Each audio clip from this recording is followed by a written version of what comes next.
Question sur votre centre, puisqu'il y a une sénatrice qui a voulu demander des comptes, qui s'inquiétait justement, il y a toutes sortes de questions autour de cela, et certains ont même dit que c'est pour cela que vous avez rompu avec l'État et que vous avez décidé de ne plus accepter cet appel d'offres. Merci de me donner la parole à ce sujet. D'abord, le bilan, il existe, il est en ligne, il y a un commissaire aux comptes, il y a un cabinet comptable, parce que quand on reçoit 600 000 € de l'État, on est contrôlé à la moindre baguette de pain.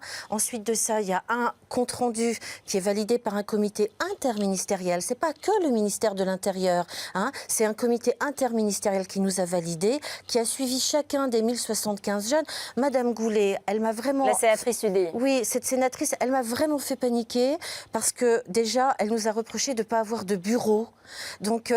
je me suis dit, mais elle n'a donc pas conscience que Daesh ne cherche qu'une chose, c'est à faire parler les jeunes pour savoir dans quelle salle on se réunit tel jour et à telle heure, dans quel arrondissement pour nous tomber dessus. Et ce décalage entre le bureau, la version bureaucratique et la réalité m'a fait peur. On a 20% de notre budget qui passe dans la location des salles parce que le ministre nous a tout de suite dit, ne soyez jamais au même endroit, soyez itinérants dans toute la France.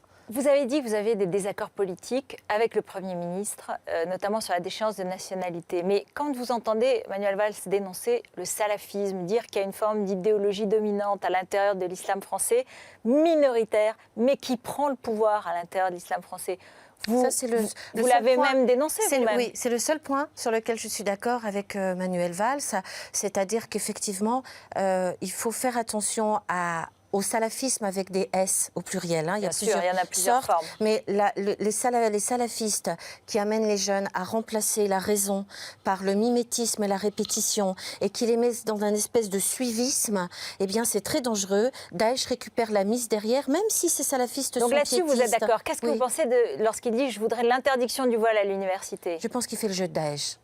Je pense qu'en France, d'abord, il y a des gens qui sont morts pour cette laïcité qui permet à chacun d'être croyant ou de ne pas être croyant. Je pense que l'université, ce n'est pas l'école, ce sont des gens majeurs.